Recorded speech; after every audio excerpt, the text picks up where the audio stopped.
Next நம்ம பார்க்க போற போம் வந்து on solitude by Alexander Pope. So introduction என்னன்னா, கிரேட் திங்கர்ஸ் எல்லாருமே வந்து தனிமையா இருக்கணும்னு தான் வந்து நெனைப்பாங்க. ஹென்றி டேவிட் தோரோன்ற அமெரிக்கன் ரைட்டர் எழுதின வால்டன் ஒர்க் வச்சு தான் இந்த சாலிட்யூட் அப்படின்ற சப்ஜெக்ட்ட வச்சு போப் வந்து எழுதியிருப்பாரு அப்படின்ற மாரி சொல்றாங்க. போப்போட ஓட் டூ சாலிட்யூட் அப்படின்றது வந்து ஒரு ஷார்ட் போம்.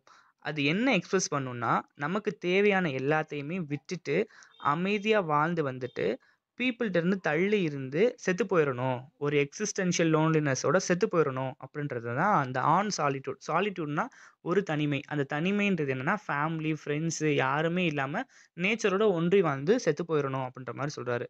போப் இது மாதிரி இருக்கணும் அப்படின்னு சொல்லிட்டு தேம்ஸ் ரிவர் கிட்ட உட்காந்து டிக்வின்ஹாம் கிட்ட வச்சு ஒரு ஹவுஸ் பில்ட் பண்ணியிருப்பாரு. ஆனா, அது அவரோட ட்ரீம வந்து ஃபில்ஃபில் பண்ணல. அவர் எப்படி இருக்கணும்னு நெனச்சாரோ, அது எல்லாத்தையும் பண்ணாரு. பட் அந்த ட்ரீம் ஃபில்ஃபில் ஆச்சா அப்படின்னு கேட்டா, அது ஃபில்ஃபில் ஆகல அப்படின்ற மாரி சொல்றாங்க. ஸோ போம் அபௌட் த போம் என்னன்னா, இந்த போம் வந்து என்ன எக்ஸ்பிளைன் பண்ணுதுன்னா, ஒரு அவசரம் இல்லாத ஒரு வில்லேஜ் லைஃபோட ஹாப்பினஸ தான் வந்து இவர் வந்து சொல்ல வராரு. ஒரு மேன் கொஞ்சம் ஏக்கர்ல வந்து லேண்ட் வாங்கி, அந்த லேண்ட்ல கொஞ்சம் கேட்டில்ஸ் அதெல்லாம் வாங்கி, அதுல இருந்து வர ஃபுட், கிளாத்ஸ்லாம் வச்சு ஹாப்பியா இருக்கணும் அப்படின்ற மாரி சொல்றாரு. ரொம்ப கன்டென்டடான லைஃப் வந்து இருக்கணும் அப்படின்ற மாதிரி.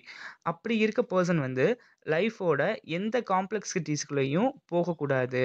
அந்த பெர்சன் ரீட், மெடிடேட் அண்ட் சந்தோஷமா தான் இருக்கணும் அப்படின்ற மாரி சொல்றாங்க. ஸோ அப்பதான் நம்ம எல்லாத்தையுமே வந்து லைஃப்ன்னு அப்படின்ற ஒரு விஷயத்த வந்து என்ஜாய் பண்ணலாம் அப்படின்ற மாரி சொல்றாங்க. ஸோ இதெல்லாம் முடிஞ்சதுக்கு அப்புறம் ஃபைனலா டெத் அப்படின்ற ஒரு விஷயம் வந்து அக்கர் ஆகும்போது, அவரே செத்து போயி அங்கேயே பரி பண்ணணும். ஸோ எந்த நாய்ஸுமே இல்லாம, யாருக்குமே தெரியாம, யாருமே அழுகாம, யாருமே கஷ்டப்படாம போயிடணும் அப்படின்றது தான் இந்த போமோட க்ரக்ஸ் அப்படின்ற மாரி சொல்றாங்க. போம் வந்து ஒரு செல்ஃப் டிஃபெண்டன்ஸ் நமக்கு நம்மளே அப்படின்ற மாரி தான் போம் வந்து ஓப்பன் ஆகுது.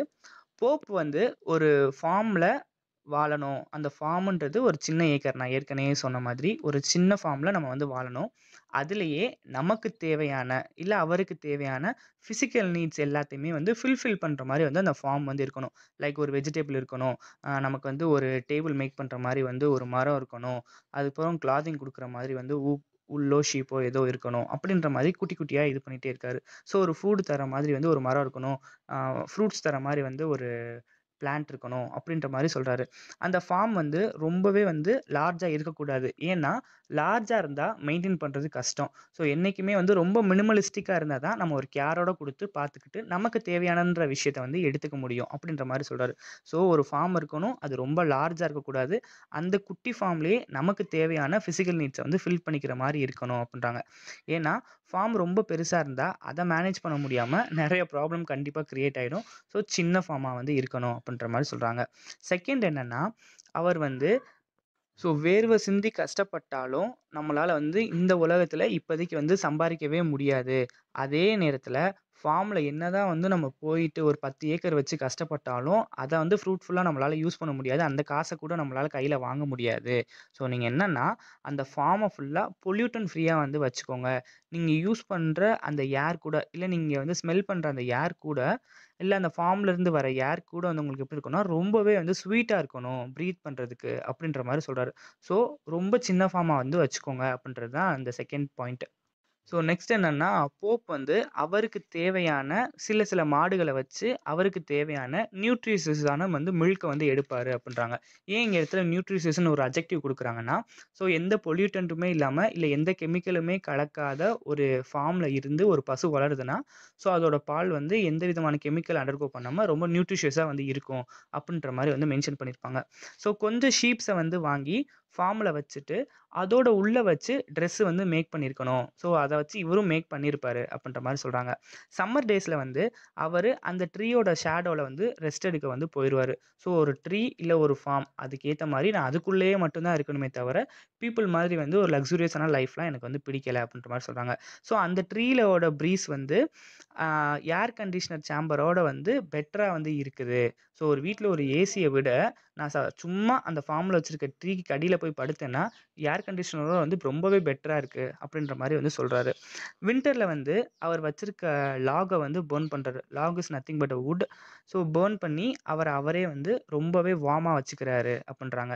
இந்த பேசிக் நீட்ஸ் எல்லாமே வந்து ஃபார்மை வச்சு ஃபில்ஃபில் பண்ணிக்கிறாரு அப்படின்றாங்க. ஸோ இதெல்லாம் வச்சுட்டு அவருக்கு வந்து ஒரு கம்ஃபர்ட்டை தேடி எங்கேயுமே போகணுன்னு அவசியம் இல்லை. ஏன்னா அவருக்கு தேவையான ஒரு மினிமலிஸ்டிக்கான ஒரு பேசிக் நீட்ஸ் எல்லாமே அந்த குட்டி ஃபார்ம்லேருந்து இவருக்கு எல்லாமே கிடைச்சிருது.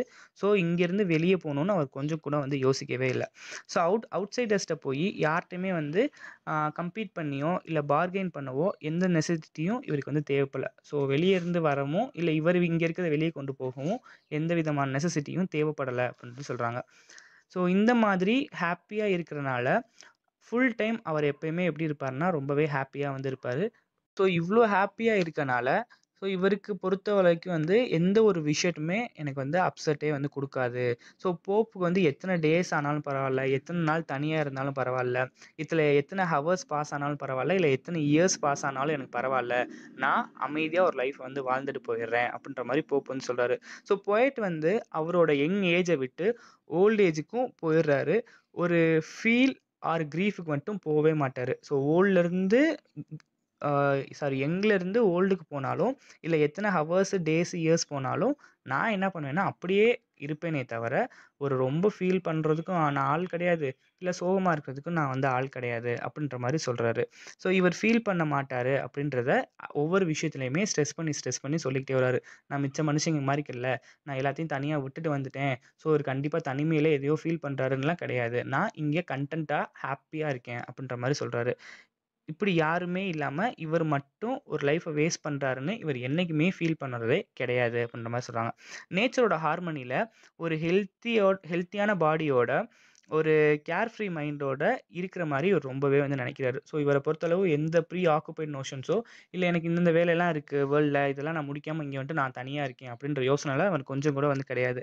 நைட் டைமில் வந்து இவர் தூக்கத்தில் வந்து இருந்து கொஞ்சம் கூட டிஸ்டர்ப் ஆகி எந்திரிச்சதே கிடையாது மிச்ச மனுஷங்க மாதிரி. ஸோ ஆஸ் யூஷுவல் படுத்தோன்னா நல்லா தூங்கி நல்லா எந்திரிக்கிறாரு. மார்னிங் ஃபுல்லாக வந்து இவர் வந்து ஏதாச்சும் படித்து இவரே வந்து என்டர்டெயின் பண்ணிப்பார். ஸோ மெடிடேஷன் மூலியமா வந்து இவரே வந்து ஸ்பிரிச்சுவலாக வந்து என்லைட்மெண்ட்டும் பண்ணியிருப்பாரு, என்லைட்மெண்ட்டையும் தேடி இருப்பாரு அப்படின்ற மாதிரி சொல்கிறாங்க. ஸோ லாஸ்ட்டாக வந்து டெத்தோட கான்செப்ட் வந்து எப்படி சொல்லியிருப்பாங்கன்னா, டெத் வந்து தவிர்க்க முடியாத ஒன்று.